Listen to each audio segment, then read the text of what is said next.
ความรักของพระองค์มันคงทุกวันติดตามฉันเรื่อยไปไม่เคยจะแปรผันในวันที่หลงทางพระองค์ทรงตามหาให้ฉันได้หวนคืนมาและอ้อมแขนพระองค์ผู้ที่ทรงรักและเปลี่ยนแปลง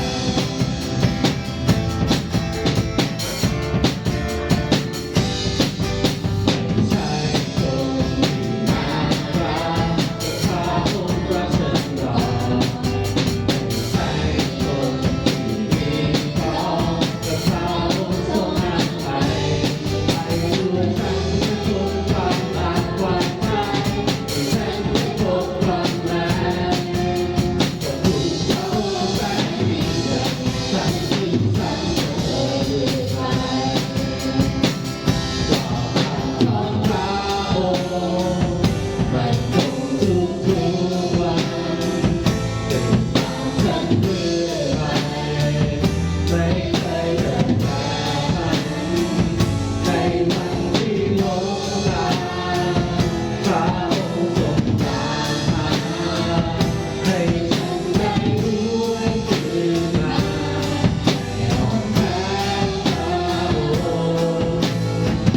ผู้ที่ทรงรักฉันไม่เปลี่ยนแปลง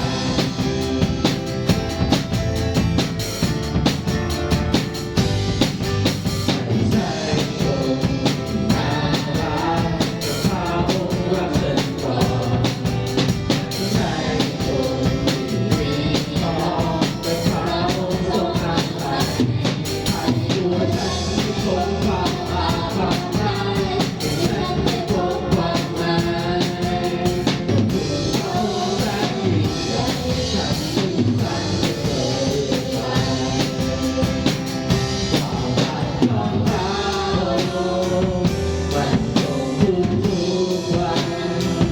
ติดตามฉันเรื่อยไปไม่เคยเดินแปรผันในวันที่หลงทางพระองค์ทรงตามหาให้ฉันได้หวนคืนมาให้อ้อมแข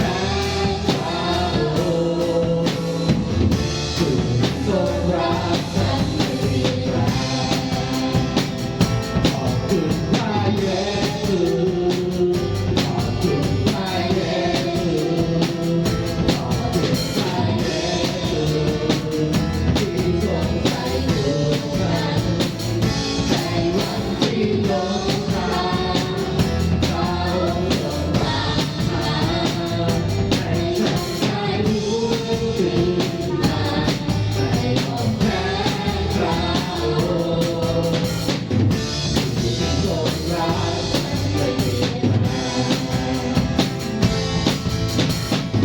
ผู้ที่ทรงรักไม่เปลี่ยนแปลงผู้ที่ทรงรักไม่เปลี่ยนแปลง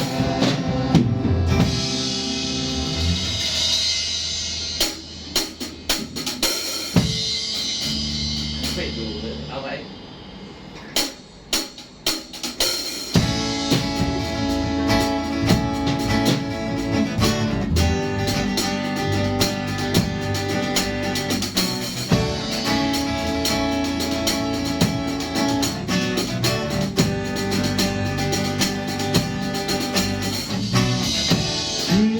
ดูใจเมื่อเรามองไม่เหมือนจะได้เห็นพระองค์เคลื่อนไหวเราจะเพียงรอคอยการเดินบนทางตรงนี้คือช่วงเวลาแห่งการเปลี่ยนแปลงเพราะคงเป็นส่วนวันเป็นตำนานวันใดโอ้ทรงไฟลงมาโอ้ทรงไฟลงมาเพราะทรงเปิดสวรรค์เทวดาวิญญาณเราถึงไม่อยากเป็นโลกพระเยซูทรงพาให้เรา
ต้องมองดูที่พระองค์ทรงเป็นกำลังเราชนะทุกสิ่งเราจะเห็นการอัศจรรย์ใน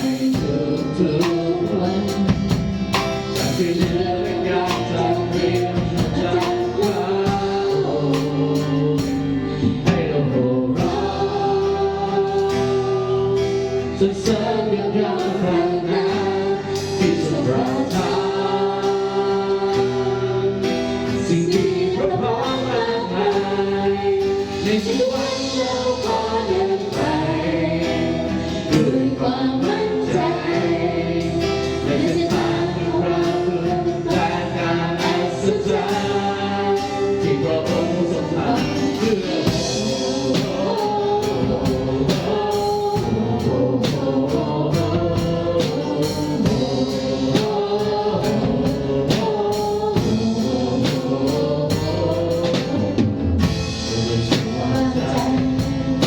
จะเป็นสัจจะยิ่งใหญ่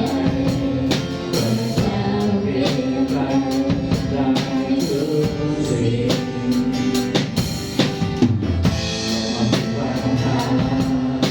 ก็มองดูที่พระองค์ทรงเป็นกำลังเราจะมาทุกสิ่งเราจะเห็นการอัศจรรย์ในทุกๆวันช่วยเหลือในการจัดเตรียมจากพระองค์ให้เราโห่ร้องสรรเสริญยกย่องพระนามที่ทรงประทานสิ่งดีพระพรมากมาย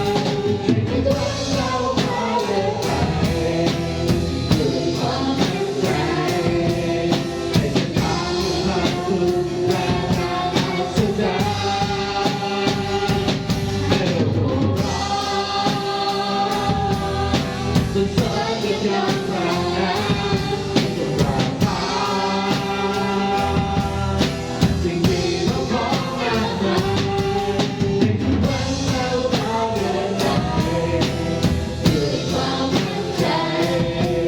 ในเส้นทางที่พระคุณและการอัศจรรย์ที่พระองค์ทรงทำเพื่อเรา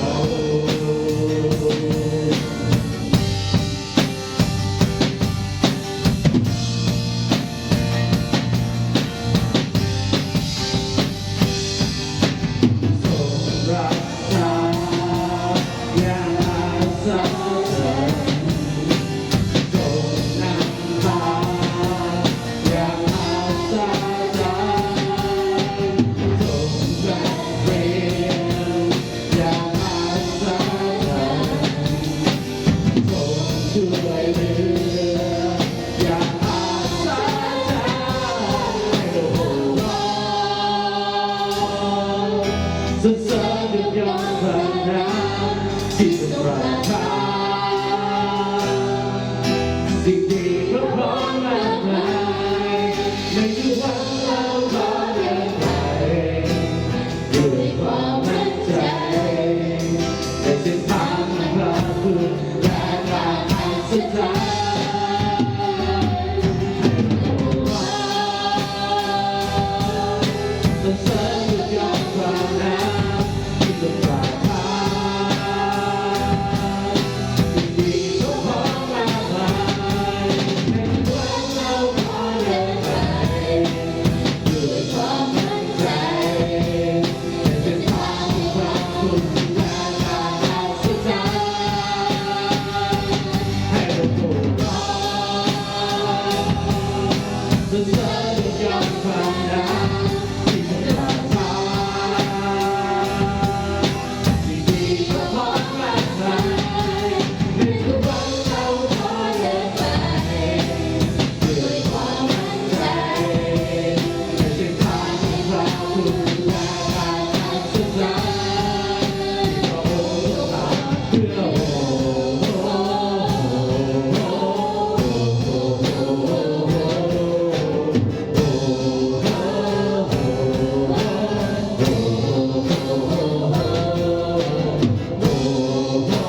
รัก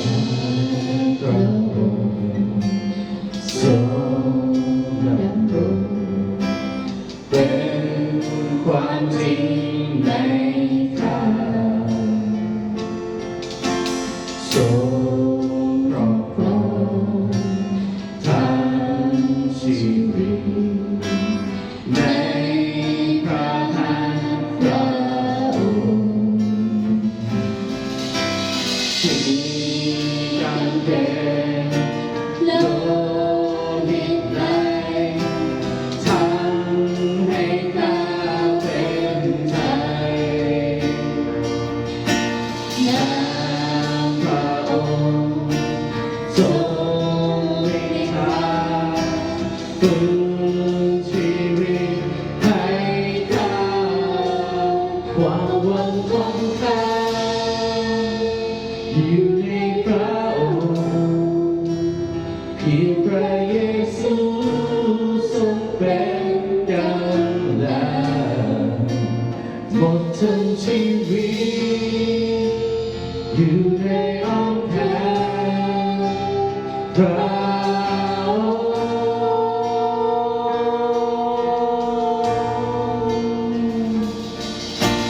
รักพระองค์ทรง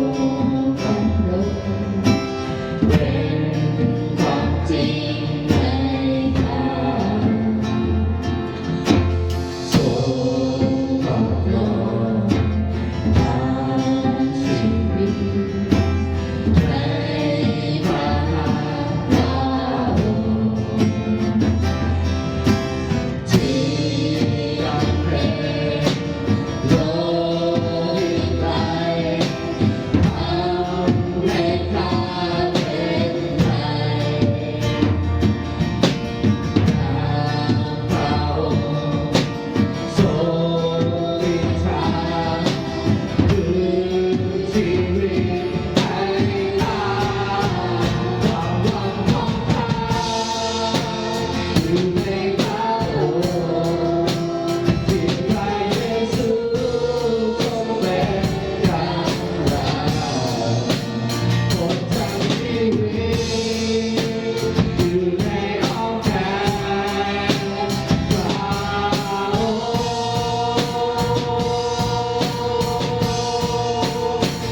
มี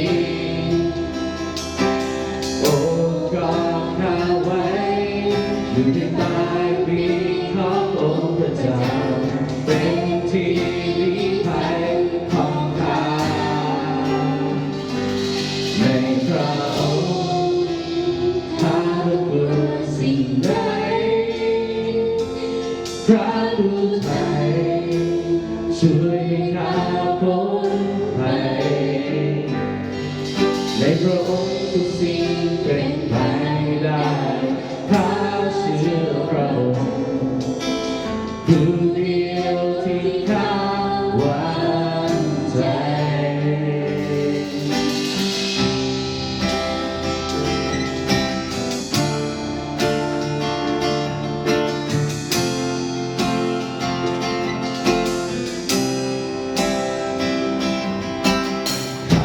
ได้อาศัยในที่กำบังของพระ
เจ้าและสรรเสริญพระองค์เป็นความมหัศจรรย์และความยิ่งใหญ่ของพระเจ้าที่มีต่อชีวิตของข้าพระองค์พระองค์เจ้าค่ะข้าพระองค์ขอฝากมอบชีวิตและถวายแด่พระองค์ในช่วงเวลาที่ข้าพระองค์ต้องเผชิญปัญหาความเหน็ดเหนื่อยและสุขภาพขอบคุณพระเจ้าที่พระเจ้าเป็นผู้นำพาชีวิตของข้าพระองค์และสถิตอยู่กับข้าพระองค์ทุกโมงยามในช่วงเวลาของชีวิตในการรับใช้พระองค์ขอพระเกียรติเป็นของพระเจ้าแต่เพียงผู้เดียวในค่ำคืนนี้ขอพระเจ้าได้ทรงโปรดให้เป็นค่ำคืนแห่งการนอนหลับพักผ่อนที่แสนจะสบายตื่นขึ้นมามีกำลังในการที่จะรับใช้พระเจ้าในทุกๆรูปแบบไม่ว่าเราจะทำการงานสิ่งใดเราจะถวายเกียรติยศแด่พระเจ้าที่สูงสุดขอพระเจ้าทรงเป็นแหล่งกำลังเป็นโล่เป็นป้อมปราการที่เข้มแข็งให้กับข้าพระองค์ด้วยข้าพระองค์จึงสรรเสริญและขอบพระคุณพระองค์อธิษฐานฝากมอบทีมสารพัดสิ่งทุกคนไว้ในพระหัตถ์ของพระองค์ในพระนามของพระมหาเยซูคริสต์เจ้าอาเมน